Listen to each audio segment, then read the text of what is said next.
Reading from the letter of St. John. Beloved, everyone who believes that Jesus is the Christ is begotten by God, and everyone who loves the Father loves also the one begotten by him. In this way, we know that we love the children of God when we love God and obey his commandments.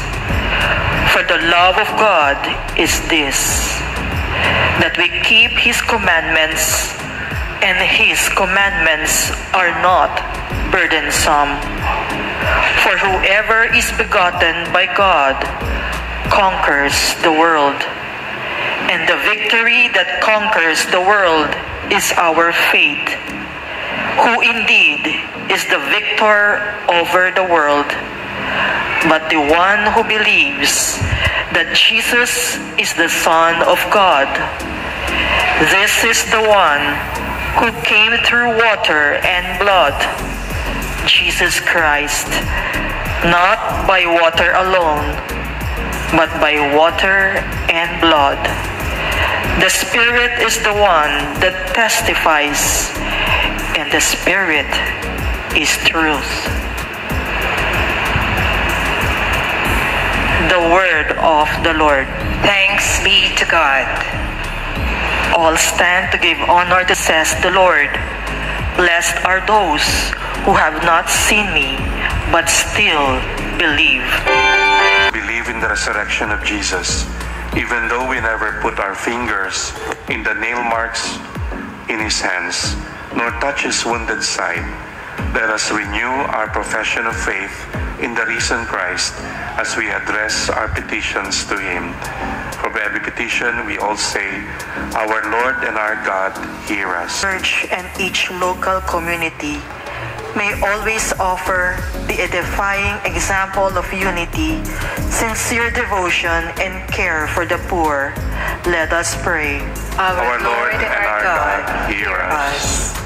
That our ecclesial organizations and institutions may become factors of renewal in the church and agents of evangelization in society.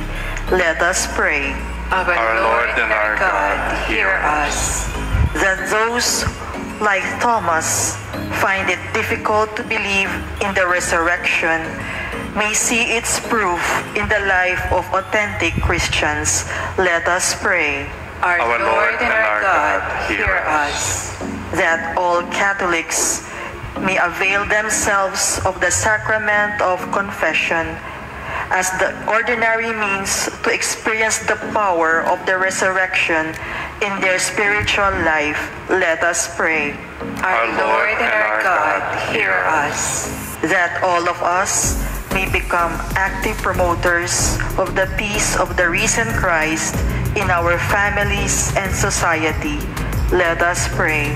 Our Lord and our God, hear us. Let us pray in silence for our personal intentions and for all intentions offered in this Mass.